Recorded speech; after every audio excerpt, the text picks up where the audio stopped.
Okay, thank you everyone. Once again, I'll just make the headway to make some short presentations, introduce the speaker, and we can kick off our seminar for today.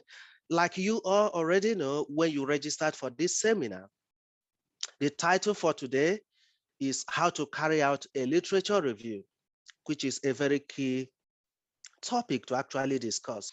One of the questions we did ask was, how would you rate your knowledge of performing literature review? So from the information, at least you can see the answers on this graph, the representation. You can see most of the participants that registered are not actually that experienced in doing literature review. So at least we know we are going to touch so many people today through this presentation. And at the end, we should be able to have some testimonials on how people have gained a lot from that. We also ask a question if people are currently doing any type of literature review, or if their task actually require them to review literatures at one point or the other. And you can see majority, over 80% of those who signed up for the seminar agreed yes, they are doing such type of task. I will go to the elephant in the room, that is our key speaker today, Oluchi Ojinama Okere. So I'll briefly talk about, introduce her, and then hand over the presentation. I'll hand over the floor to her to present the title for today. So in the first instance, I'll just talk about higher education and training.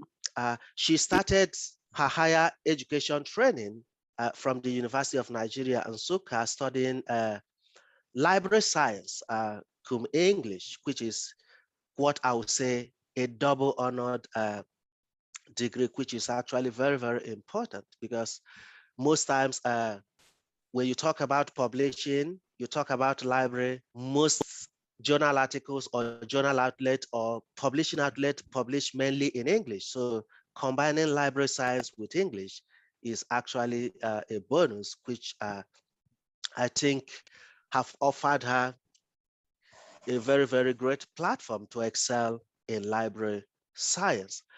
Apart from that, she also proceeded to obtain 2 master's degrees, one in University of Ibadan, Masters in Library Studies, and also the second one, Masters in Philosophy in Obafemi Awolowo University, Ile-Ife. You might be thinking, what could be the difference between masters, and maybe masters in philosophy? So because Oluchi is also interested in research, so that masters in philosophy offered her that opportunity to do more of research, which may not be obtainable in the generic master's program, which is also a bonus. So currently, she's doing a PhD, exploring more further research in education technology in the same Obafemi Awolowo University. She started in 2018. So we hope she should be completing soon. And for me, I look forward to reading her thesis, because that will enrich, the educational technology aspects, and see how so many things evolves in that area, and also seeing her original contribution in that field as well. So currently she works as an e-resources librarian at the Federal University of Technology, Akure. So Federal University of Technology, Akure is one of the 3 key federal universities of technology that was established, I think, in the 1970s, to engender technological development and innovation in the country. You've got one in Federal University of Technology, Owerri. You've got another one in Federal University of Technology in Minna, and then the Federal University of Technology, Akure. These universities are doing excellently well. So yeah, thank you, Oluchi, for being part of their library resources. And also I did mention she has got interest in research as well.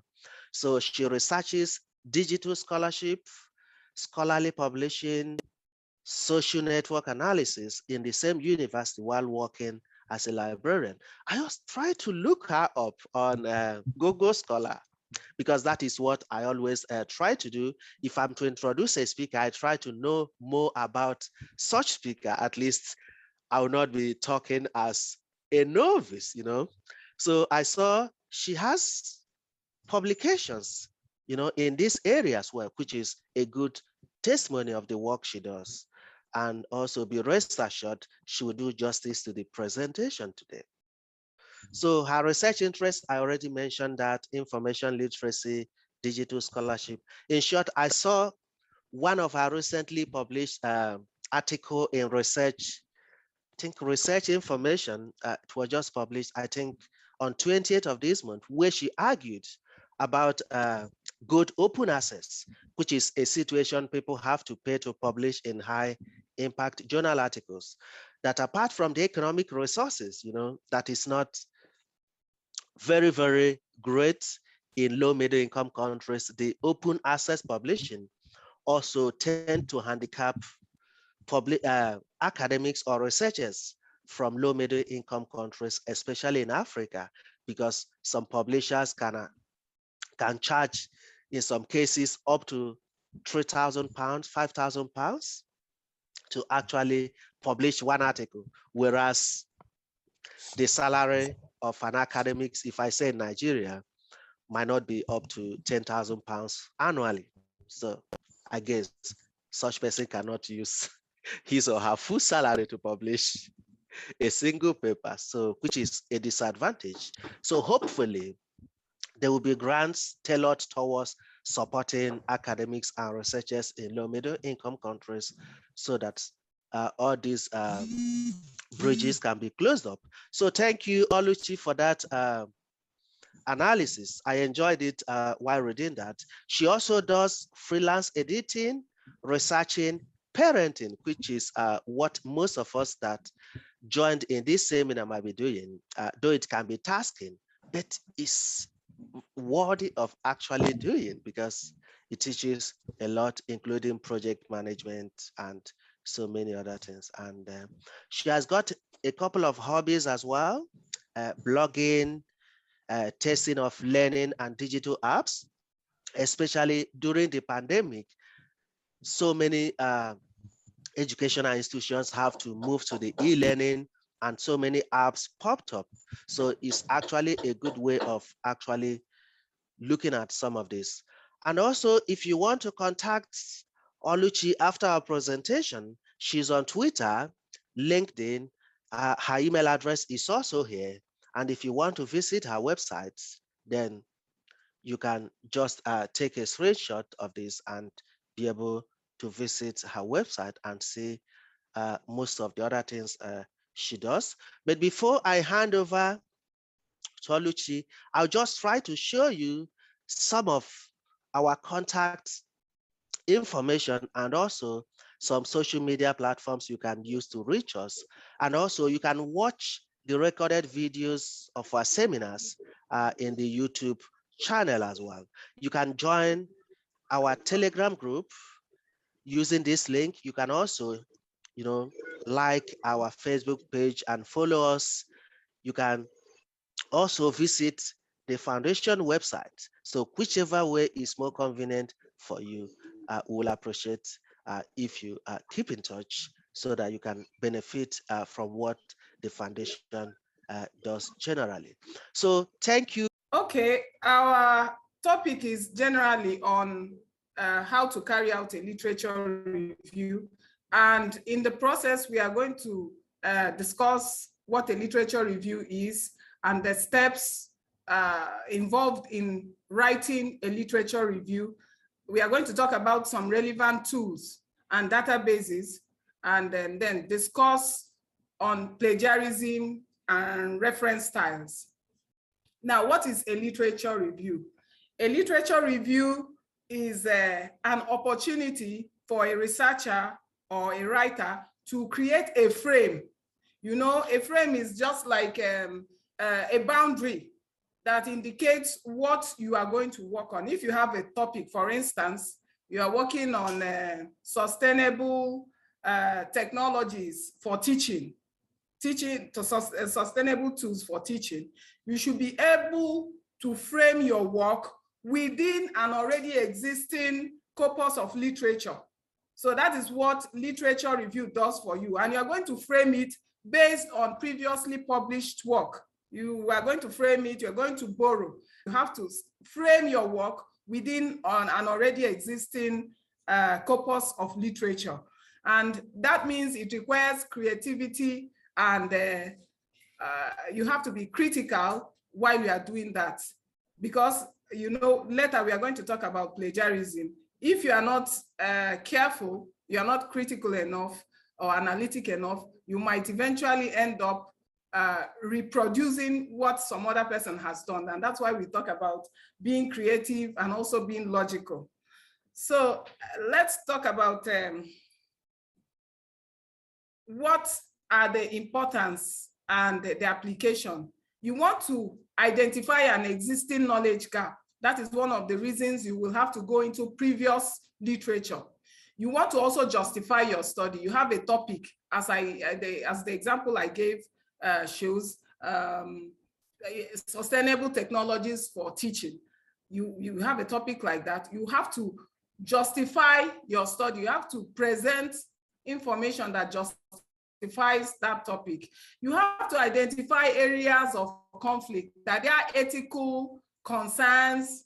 Are there economic concerns? You know, it is through your literature review that you identify any conflicts that are found in previous studies that your present study, your writing, might benefit from. Then you also have to find evidence that supports your assertions. For instance, in this topic, you might just be saying that, well, my favorite area, I would say, educational technology. You might want to say that educational technology, for some reasons, maybe the digital divide, people in developing countries are not benefiting. You have to find evidence, and you can only do that when you carry out your literature review.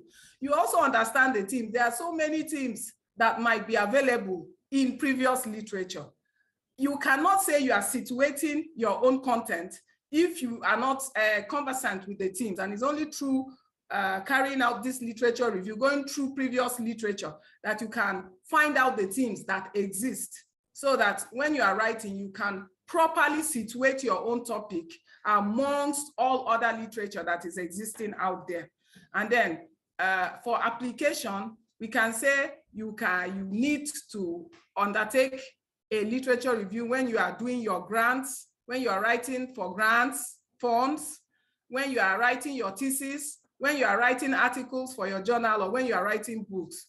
Now, there are different types of literature review, and these literature reviews are based on the nature of the work you're doing. For instance, it can be an argumentative one in which you are using literature to support or disprove an issue. That would be an argumentative review.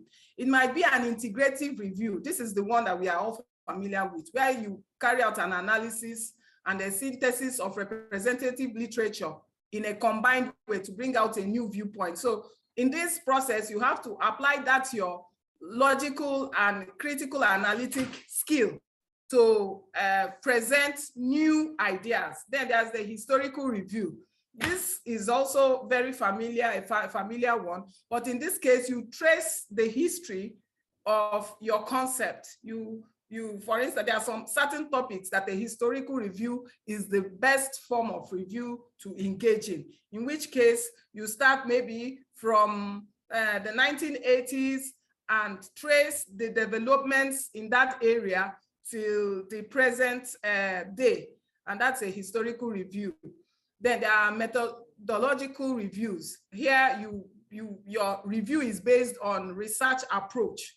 So depending on the type of work you are engaged in, the objectives of your study, you can adopt any of these reviews. There's also the theoretical review, in which case your review is based mainly on theoretical frameworks, the theoretical frameworks around that concept. So depending on what you are trying to do, as I said, the integrative review is the commonest one. That's the one you find basically in, you find in many papers. But there are cases where you need to do a historical review. It depends on the topic. There are cases where the theoretical review is the best format. The first process, the first thing you have to do is to identify your topic. And then you have to identify the keywords in that topic, which provides a frame for you and a scope and helps you to define the research problem. So identifying your topic, sometimes you are given a topic. Sometimes you are asked to go and find the topic. You know how sometimes our supervisors will tell you, go and find the topic, and then you go and get your topic. And sometimes after a little tweaking, your topic becomes okay. The next thing is your topic has to be, the topic for your project, for your research, for your article has to be doable. It has to be a research that can be conducted. And then you have to be able to identify the major keywords. Then the frame is, the frame means basically the same thing as the scope. So you have to be able to identify, covering Nigeria, not West Africa. And when I mean countries in the South, you know, we have this distinction, global North and global South. When we are saying that, you have to be able to say, I mean Africa, not Latin America, you know, that kind of thing. That's like framing your topic. And then you have to be able to define your research problems so that you don't go beyond the scope you intend to go. That is what we mean by identifying your topic, keywords, frame, scope, and research problem. You have to be sure what you are working, what you are touching on, and what you are not going to discuss. So, and then at that point, you also have to identify synonyms. Why do you need to know the synonyms to the keywords in your topic? Because you see, okay, I write an article on a topic and I use a different term for it. For instance, I can say, I may want to be writing a paper on the global pandemic. I may use COVID-19. I may use the pandemic. I may use any other similar term. So you have to be familiar with the keywords so that you do not, when you are trying to harvest articles from your topic, you do not narrow yourself by virtue of not knowing the by virtue of not being familiar with the keywords that are attached to that topic. Again, we advise, that's another process, that you don't just start writing. You have to scope the literature.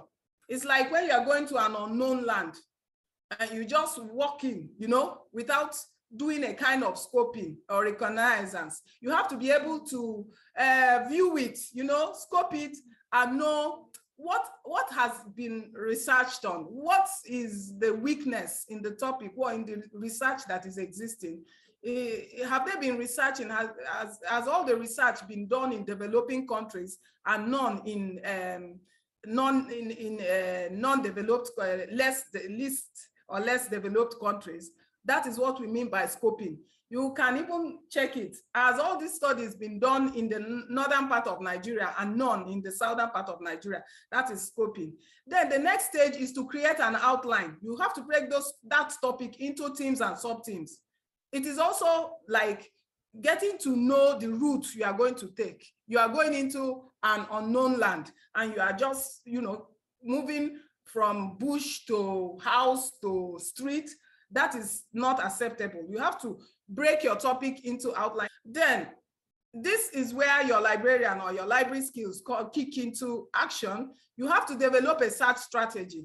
For instance, if I have a topic, I'm going to a familiar ground, academic libraries in the time of the pandemic, I have to be able not just to find my search terms, I have to also be able to embark on my search in available databases. These days, we hardly use journals that are on the library shelves.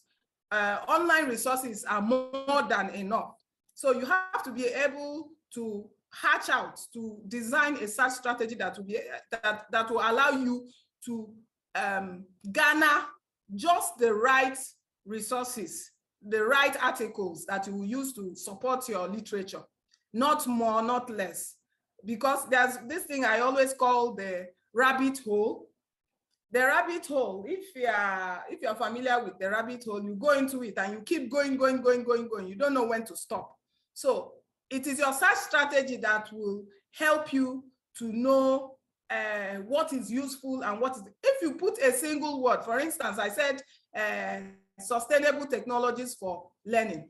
If you do a simple Google search, you'll see how much information you will harvest. But all that information is not useful. It is your search strategy that will help you to define what is useful and what is not. And then we advise that you search your databases critically.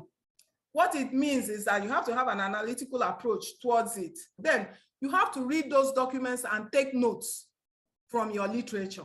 So it's not just about searching for those literature. When you get them, you have carefully sieved them through all that amount of information. You should be able to also read those documents and take notes. And then when you are now engaged in the actual literature writing, you have to write clearly and concisely using that outline. Remember, you created an outline. Now you have to write clearly. And writing clearly means you have to synthesize the ideas.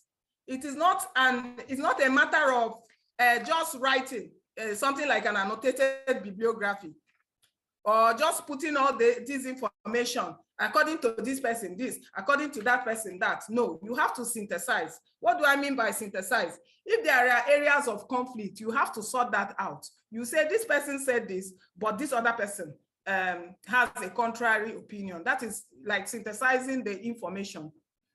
And we will get more into that. Then you have to present what you wrote in your own words. This is basically to avoid plagiarizing.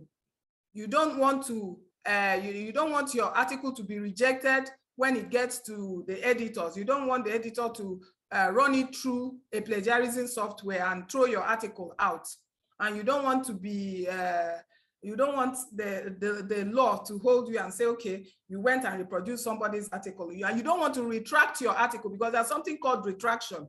When faults, when problems are found with your article, even when it is published, the journal can write and publish it everywhere that they are retracting your article for this reason. So we don't want to have those situations. So the best thing is, when you are writing, write in your own words, learn how to paraphrase, learn how to report, learn how to synthesize information. These are very important areas of literature reviewing. Now, there's this, in that identification of a topic, we are going back to the first step, which is to identify a topic. If it is left to you, you are the one that is trying to, that originated the topic, you have to find out an information that is interesting and will appeal to a wider audience. Very recently, I wrote an article and sent it out, and the editor wrote, thanked me very well, reviewer too, that's what we call them. They thanked us very well and said, okay, but well, this thing doesn't really appeal to us in this part of the country. And that taught me a lesson. Whenever I'm writing, picking up a topic now, I pick up a topic that will appeal, that has a more global relevance. If you're writing what happened in Akure and what will appeal to Akure people, I mean, and you want them to go and publish it in an international global journal, and all your citations, they can't relate with it. So it's very possible that your topic will be thrown out, your paper will be thrown out. Then, are there enough materials to enable you develop a write-up? If you do not do that scoping, which I told you about, you run the risk of being frustrated. You might, after wasting a lot of time, you find out that there is no frame, there's no existing previous literature for you to hinge on and develop your own. You see, so that is why we need to do that scoping. You can determine this you can identify if you can write that article by doing a simple Google search. Now, my friends, I don't advise you to always go to Google. These days, I hardly go to Google unless I'm trying to find a very generic information.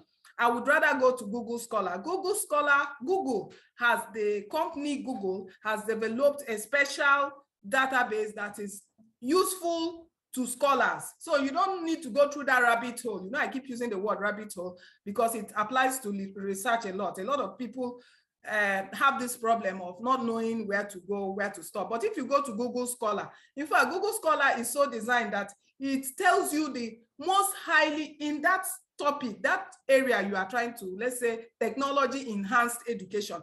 Who is the highest, which literature has the highest citations? which article has been cited most in that area, and it will arrange it in that order and tell you those people who have written on it and who are like seminal authors. That is, authors that have great standing, that have high impact in that field. So I prefer Google Scholar. I know you are seeing Google there, but it's really Google Scholar. Then PubMed database, and you know there is ERIC. It depends on your area. There are some databases, academic databases that stand out, and then if you go there, you can use it to determine how good that article is, how easy it will be. It helps you to assess the number of result returns. And then do an initial search in these databases that are relevant to your topic. So you can see the National Library of Medicine. If you are in medical science, PubMed is a good database, and so on. I've told you about Google Scholar. That is scholar.google.com, scholar.google.com. If you go there, you will find out that it is very useful. Key in the topic you are interested in, and you will find all the papers arranged. You see those that are highly cited, and it is a very good way of identifying what to work on. Then the next thing after you've done that is to create your outline. You know, we have already explained this. You create your outline. That is by identifying the main themes and sub themes. There are the major themes, you know, you work from general to the narrow area. You are starting to write. You do not just start writing from the broader theme. You go from the narrow theme, you start from the broader theme, and then narrow down to the area you are interested in. And then stay focused. Do not get lost or distracted. So your outline, which you have developed, you will talk about this, you talk about the theories in that area. Then before you now start talking about challenges, you talk about advantages and disadvantages, you talk about conflicts in the area. These are all areas you can discuss depending on the topic you are working on. And there's this thing that is bolded. Get feedback from your supervisor before investing too much time, so that you do not conclude your writing and then your supervisor tells you, my friend, this thing can't work. So you have to have a stopgap and do some kind of inquiry or investigation to determine that you are using the right track. And then you can focus on important trends in research, important works. I've told you one of the ways to know. If you go to Google Scholar, it ranks literature depending on how it is cited. Those works with high citations are the seminal works in that field. So that you have to almost on daily basis, I go to Google Scholar because I don't want to write. And then I have also written an article where the editor advised me advised me to cite some seminal works, actually mentioned a particular person and asked me to make sure I cite the person. So if there are major debates, you can also include it in your outline and include it in your write-up. If there are important sources, you have to consult them. If there are seminal or foundational works, when you say seminal, it means pioneering works, you have to mention them. Then you also mention contemporary sources. So you have to consult all these types of sources so that you don't finish writing your article and they tell you, oh, what are you writing? You didn't cite this person, you didn't cite that person. What kind of work is this? So to avoid that, you have to be very conscious of this. You have to also identify significant discoveries if it is a topic that will allow that. So those things, I'm just trying to tell you that when you're developing your outline, these are the type of things. Are there trends in the research? Are there important works that you can mention according to this person, this, that? Are there major debates? Are there issues, controversial issues that you have to talk about and show this person's view and that person's view? Then you also have to identify the gaps in the literature. As you are closing up your literature review, you can say that these are the gaps that exist in the literature. Based on your literature review, you'll be able to identify that this has been discussed. Maybe it is a geographical gap. Maybe the gap is based on geography. It has been discussed in developing countries and not non-developed countries, or the global north, and there is a weakness in the literature in the global south. Or you can say that even though the marketing, people in marketing have developed it to this extent. The people in education have not developed. Meanwhile, that tool is also applicable in education. So those are the type of things that a literature review does for you. And those are the type of things you can discuss when you are creating your outline. Do not miss out some of these areas. Then we ask you to know that findings that are relevant to your topic may be contradictory areas. I've mentioned this before. It may also support your assertion.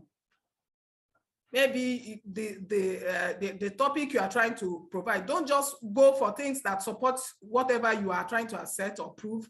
Go for things that are also contradictory. Next slide. All right. So we have an example of an outline. We try to make these seminars as applied as possible. Let's say I'm working on teachers' nonverbal communication in secondary education, in the secondary education classroom. We find out that the keywords are communication. You find broader and narrower keywords, nonverbal communication, classroom communication, secondary education, teacher communication. These are the keywords. Then you start outlining what is the definition. So when you are also reading or you are trying to search for literature, you look for literatures that follow the outline that you have created. Then we talked about searching critically and smartly. How do you do this? You have to search multiple databases. Further on, as we go on, you will see a lot of databases that I will show you. Some are generic, some are narrow, discipline-based. You have to use multiple databases. I love Google Scholar. I can't say that enough. So you have to look for and cite recent sources. I have said that too. We are running out of time. That's why I have to rush. And then you have to apply some search strategies. For instance, using Boolean operators. If you go to Google Scholar, for instance, and you say teachers and non-verbal communication, it will harvest a different corpus of literature from when you say teachers, not non-verbal communication. So it will exclude anything non-verbal communication. If you say teachers or, it will harvest. So using your synonyms and your keywords and these, what we call them Boolean operators, and, not, or, in between the search terms, you will find that you will be able to have a wider or a narrower search. You carry out a wider or narrower search and be able to operate on a more definite plan. So whenever you do your searches on most databases, I find out that Google itself doesn't keep to that. But if you use Google Scholar and some other, and use and, not or, we call them Boolean operators, you are able to harvest more critically. That's when we say you are doing a critical and smart search. Then there's also what we call advanced search. Don't be afraid to explore. When you do an advanced search, what it means is it helps you to limit it by time. It helps you to limit it by geographical region. So most databases you go to allows you to search critically and smartly by filtering. You can say, I don't want anything. Google Scholar does that. I don't want anything above 2018. Or I want between this range. You can even ask it to do a relevant search for you. So it sieves out. It's like sieving things. It will sieve out the most relevant that have those search terms and leave out all these other ones so that you are more you have a better search result. An example of a PubMed page.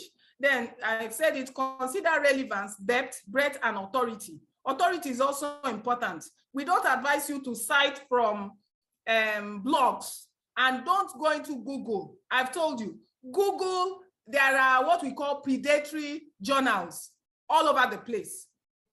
So don't go to Google. Go to Google Scholar, you will find mostly good articles. And then if you have a database that your university subscribes to, that's good. And then impact is important. Well-cited documents, which I've told you, some databases will have the statistics that show you this article, everybody is citing it. So go for those type of articles. And then we have this last comment, read the abstracts. You see, you can't go and start reading the whole paper if you want to be selective. The abstract, that is the first part of that article. Most articles, in fact, all articles have an abstract. An abstract is just the summary of the entire paper. So the abstract will tell you whether you should carry on or you should just throw the paper, fling the paper, as we say here in the slang we use here, whether you should fling the paper or you should carry on. So always read the abstract, consider certain things like relevance, depth, breadth, authority, impact. That is how it is well cited and all those things. And then we go to another place called note-taking and annotation. I think we'll appeal to Dr. Nwosu to arrange another training where we will talk about tools, because that is actually my strongest point. There are tools for note-taking. For instance, you have, you can do, if you are doing the note-taking, you have selected all the articles you need, you want to do your note-taking, you have to, you can use what we call a literature review matrix. This is getting like something like an Excel page. The first one will contain the citation information. The second column, you know, you on that left column, you have 1, 2, 3, where you can number 1, 2, 3, 4, 5. That is the vertical column. Then this other axis, the y-axis, is where you can now put the citation information. That's the author and title of the article. Then you can summarize what attracted you to that paper. Maybe it's the definition. Maybe it has a contrary view to your own. You put it in the next column. You put the context. You can, you know, like that. You can summarize that paper. You can take a note of that paper using a literature review matrix, which you can use any spreadsheet to do. Then you can use a tool. I use Citavi, Zotero, and Mendeley. I use all three, but these days I use Citavi very well because I find that it helps you also for outlining. Zotero and Mendeley have a notation, note-taking, the note-taking functionality that helps you to take note. Oh, you download this article, put it in your Mendeley library, and then in the note-taking column, you can now write out what attracted you to that paper. That's a digital tool that you can use for note-taking. Then you can also use paper and pencil. That's the traditional means. So I have told you, after the last process, which is to search and then harvest, I'm using the word harvest intentionally, harvest all the articles. Oh, I love this article. It will be good for definition. Oh, this one has a different, introduces this concept in a different way. I love it. Ah, this one has an opposing approach towards this topic. Oh, this one will be good because we are talking about developing countries. You select all these articles. You now sit down and start reading. That can take up all your time, but it doesn't matter. You can create something like a timetable. Let's say you have 1 week to do your article. You can decide to read 3 articles a day. As you read it, you put it in that literature review matrix, which I have told you how to do. You use it, we just have columns for the citation so that you'll be able to identify each article. The next one is for the summary of the key points, what attracted you to the paper. The other one is for the context. Maybe you can even put the methodology applied, because sometimes when you are writing up your literature review, you have to say this person carried out an exploratory study, this one carried out, you know, so all those contexts you can put it. What it does is that you are now not overwhelmed with all the corpus of literature you have harvested. You now have a simplified spreadsheet that tells you all the papers you have read and what they discuss. And I've told you, digital tools are great. Now, I can't imagine writing a paper and not using either Citavi, Zotero, or Mendeley. I can't even imagine. And there are so many out there. And what some of these tools, we'll talk about it later, do is they also help you when you are ready for your citation and for your reference, to create your bibliography or the reference at the end of your article. It does it automatically. So that's the beauty of using all these type of digital tools. I've told you some of them to write. Now, we are getting towards the end of our paper, our presentation. Plagiarism is very, very important. It's something we should be careful about. And plagiarism has to do with how you present your work. If you are in the habit of using the words or just tweaking it a little and presenting it, you are running the risk of plagiarism. And integrity is now so important. These days, everybody is scrutinizing what is presented. because people can just go and dub what others do and then present it as their own and use it to earn promotions or that. So it's a critical time. And then you have to also have a good knowledge of citation styles. There are so many. If you're writing for a journal, they will specify, go to their style sheet. Before you even write your article, I advise that you go to the journal, you go to the journal or instructions to the author. There's always something like that. You know, they have a instruction to the author and read the style they adopt. Read how they want you to format their paper. And in that process, they will also tell you that, we use APA, or we use Chicago, or we use Harvard referencing style. So you have to know, be conscious of this. Then you have to be able to present. I've said this, to avoid plagiarism, you should be able to paraphrase. That is, use other terms. When you are reporting, do not report verbatim. Use other terms to report. Or you summarize. Summarize, you don't even, this is a more critical area. Instead of saying, according to this, you now report by using other terms. You just summarize the entire paper. As if you just read the paper, summarize it.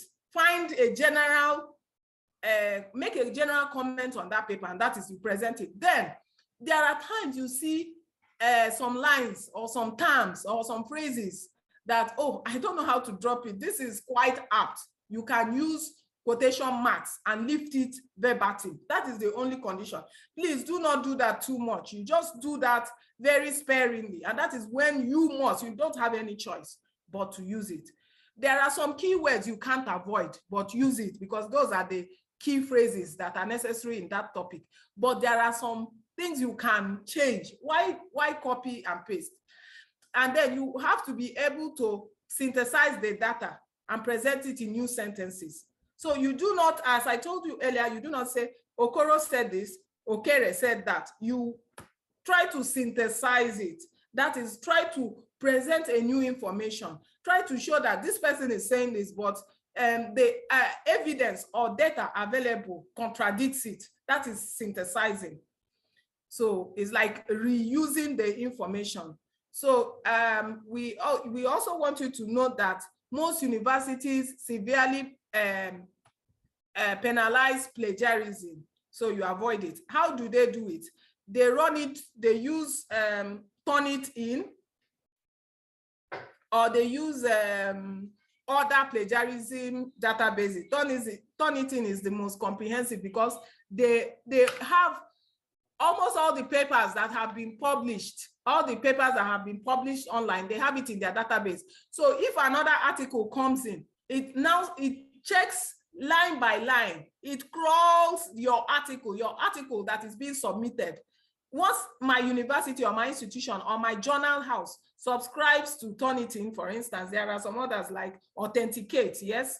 Once it is submitted to me, I will just feed it into my Turnitin database. Now, I provided that this is something I'm very confident about. Every tool you see here, I have tried them, and I will encourage you to also form that habit. You know, these are all databases, all tools that you can use for literature review. I didn't say for any other thing.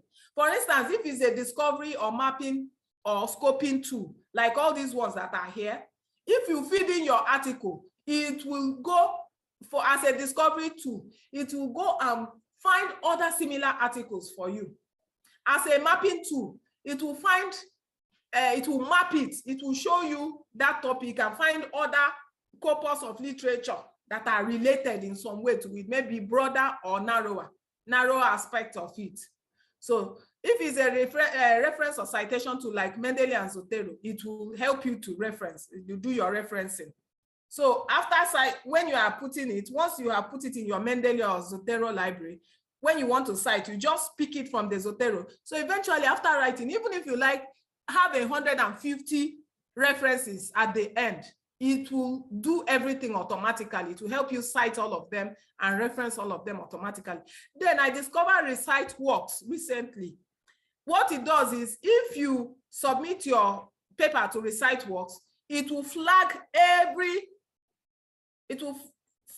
every reference that is faulty, incomplete, or wrongly referenced, it will flag it in red. Then there are reference generators. I use them you can use them if you are not sure. Maybe you have half information, the reference is not complete. Maybe you have just the author, but you don't have the complete author and title. You can feed it into CiteDis for me or Zotero, and it will extract the other information from wherever and put it for you in the APA style or whatever. Then there is outline and organization tools. There are mind mapping tools. This one you use when you are trying to do outline, mind mapping tools, mind map, MindMaster, and so on. There's collaboration and cloud storage. For instance, when I was writing this article with my friend, we were using Google Docs. So you can do collaborative writing with somebody. As you are writing, as you are inputting data, the other person is seeing that information. So you can work collaboratively with this, do your literature review. If you have 2 or 3 people you are working with, you can do collaborative writing with them. Then for searching for information, if you have the extension called On Paywall or Lazy Scholar, they can help you to identify information. They are not databases, but once you key in once you have them as an extension, they will help you to find other articles that are related. Then we have databases, Dowatch, Paperity, Base, Zenodo, and Core. These are open access. Then there is a discipline-based database. That is, they are attached to disciplines, maybe to medicine or to education or to zoology. That's discipline-based database. Then there are open access journals. Many journals are open access these days. Then there are paraphrasing tools. Somebody taught me recently, but I don't know if I like it so much. Quillbot is very good. When you subscribe to Quillbot, they have a limited usage. But if you want to, maybe your head is full, you have written you are trying to paraphrase. You know, I've told you, do not repeat verbatim. You are trying to paraphrase and it's giving you trouble. You can copy it and feed it into the Quillbot. Quillbot has many sub tools, but it also has a paraphrasing tool. So if you feed it into Quillbot, it will rephrase it for you. Where you have, for instance, education, you could turn it to learning. And by the time you finish, you have a totally new phrase. There's Google Translate, there's Scholarly. All these are paraphrasing tools. For those who have problems with finding alternative words, you can use it. But I'm not saying they are perfect. They are artificial intelligence tools. So there is no way they can be better than your brain. They can change it for you and you find, no, how will you exchange in this context? How will you exchange learning for education? They can exchange training. They will feel, because it's artificial intelligence, that let's put training there. For you, because you know what you are writing, you can decide, no, this particular word, I don't agree with you. You can tell Quillbot and then you alter it, but they serve if you want to do paraphrasing. Then there's grammar checker. Many of us are familiar with Grammarly, and Quillbot also has a grammar checker. I use it very, very, very much, and it's a free tool, so it works well for me. Then there's plagiarism software. I've mentioned Turnitin, and academic phrase banks. I want you to check out Ref and Write. I really advocate for University of Manchester Academic Phrase Bank. What it does is, if you are stuck for words, you don't know how to use academic phrases, you can use these phrase banks to help yourself. And then,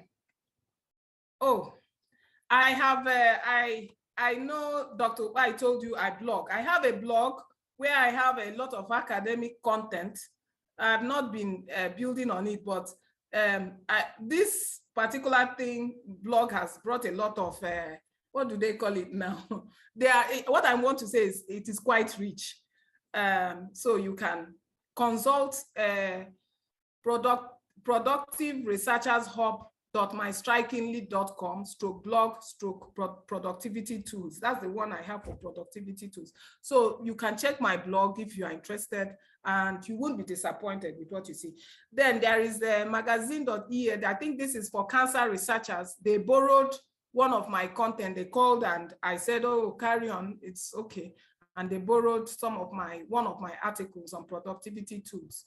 So you can check these two resources and see where it leads you. Now, choosing a reference, this is it may depend on your department or your institution or the grant funding journey or the journal you are targeting. I have said this before. So they might tell you, no, we use Vancouver. There's one. If you are reading some articles, you see them where they will write one in a bracket. There are some that will use, for instance, the APA will write Okere and put 2019 and say, according to Okere 2019, that one is APA. There is Vancouver, there's Harvard, there's Chicago Manual of Science. Chicago uses 1, 2, 3. So instead of writing people's name, they'll just use, and then at the reference, in the reference section, you will now find the text that is attributed to that 1, 2, 3. That is about referencing styles. We have some examples of referencing styles. I've told you basically what they do. So what they do is you have cited somebody, you've stood on the shoulder of some giants, and you said it has been reported that X does Y. And then that one represents one of your citations, one of the people you have cited. Or you can use this example. Longo and Armitage records the use of, and that too represents another citation. So it is in the reference list that you find what 1 and 2 means. And that's the Vancouver referencing style. Then there's Harvard that uses dates, author date. You can see an example of that. And we have some good materials on referencing that will teach you how referencing is done. And let's get to almost the end of it. Checklist on literature review. You have to reflect on you don't just write and send it out. You have to check if there is a link between theory and practice in your paper. You don't just, all the research we are doing, my dear friends, we want to apply it to our existence to see how we can improve our existence. So why will you write theoretically and not link it to practice? You have to check, these are like, what do you call it? We are trying to identify things that you must make sure you have done. Checkpoints, what do you call it? Now, we have to check if your work is well cited and referenced. Are there people you have cited and you forgot to include them in the reference? And that is what you avoid if you use our Zotero and Mendeley. So if you use them, there's no way that these databases will forget that you've cited and not referenced. So you have to confirm that everybody you have cited is referenced. You have to check if your writing is logical and coherent. You do not go and put one idea before the other. It's like you are telling somebody a story and then you jump to the end of the story or to the middle of the story. So you have to develop your article very logically. And that is one of the things you have to check when you are doing the reflecting on your work, or you are doing a kind of evaluating of the writing process. Now, you have to also check if there's a correct interpretation of previously cited work. So I don't go and read an article written by somebody, like academia.edu will always tell you, oh, somebody wrote. And then I say, let me see how the person cited my work. And I'm finding the person misinterpreting me. I won't like that. So you have to check and see if there's a correct interpretation of that work you said you cited. Then are all the variables well represented? What do I mean by variables? If you check your topic, there are some keywords or key points, areas that you must not miss. If you are writing on sustainable feeding options for goats in developing countries, everybody's going into agriculture. I even have a small farm right now, and I wasn't farming before. Now, if I'm interested, and that's what I do, I don't need to consult you when I know I can find all the information online. Now, if you are writing, and for instance, you are writing this article on sustainable feeding options for goats in developing countries, and then you are writing everything and you forget to talk about goats. What type of animals are they, and how do they feed? And you are writing and you are just writing on sustainable feeding options, maybe of all kinds of animals. You have missed out all the variables in your topic. Your objectives must also be well taken care of. What are the objectives of your study? Make sure that they are all carried out. Check line by line and find out that you've not missed out anything. Then, did you write with academic style? And that is why I was suggesting you use phrase banks. That's academic style. You don't just write it as if you're writing a blog entry. or as if you are writing secondary school, you have to use academic style. There's language, there's a way of presenting information up to present and past tense, up to active voice instead of passive voice. You don't use, you reduce how you use passive voice. And that is why when they were teaching us English, we were saying, what are we even going to do with this English after now? Am I going to study English in the university? Well, you find out that we are studying English, funny enough. So you have to be using active voice. Instead of saying was said by, you say, this person said, or this person explained, or this person registered. Then you have to be careful of your correct spellings and terms. That's academic side. Then signposts and transitions. You have to be able to use transitions to show that you are moving from one idea to another. For instance, you can say, therefore, you write, and say, therefore, thus, in other words, again, also, those are transition words and signposts that tell the person that, look, you are true with this, and you are moving to this, or you are trying to compare this with this. Those are called signposts and transitions. And they are very, very important in academic style because it helps whoever is reading to understand your flow or your logic. Then, have you written in your own words to avoid plagiarism? We've spoken much about plagiarism, and we've said that there are softwares that will pick you out if you fail to follow the rule. You write and do not, in fact, do not think by changing one or two words, you will fly you. It will pick you out. They are very intelligent softwares. And then, does your work align with the style manual?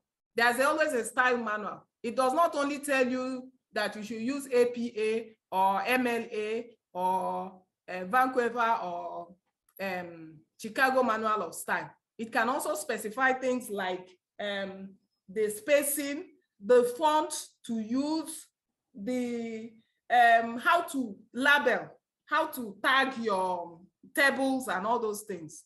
So you have to go to the, because they'll throw out your paper.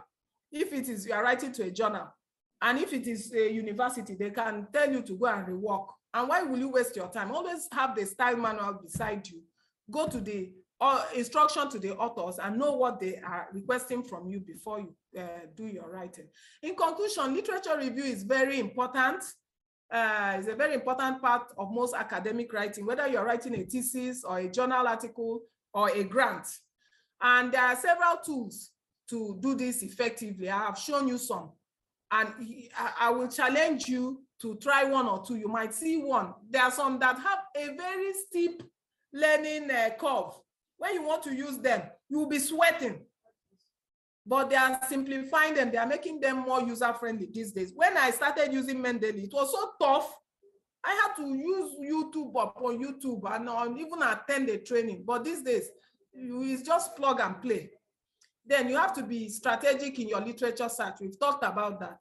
Use Boolean searches, use advanced search, use multiple databases, be critical, choose relevant articles. Don't use outdated unless you are in a place like physics and mathematics. And yes, I know what I'm saying. I'm a librarian.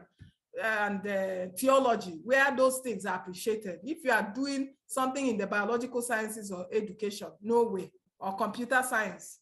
Now, consider consulting your supervisor on time or a knowledgeable person. Sometimes you can ask a friend to help you look through, a colleague, like doing an informal peer review before it goes for the actual review. Then be critical in evaluating literature. We've said that. Then avoid plagiarism. That is in red. To remind you.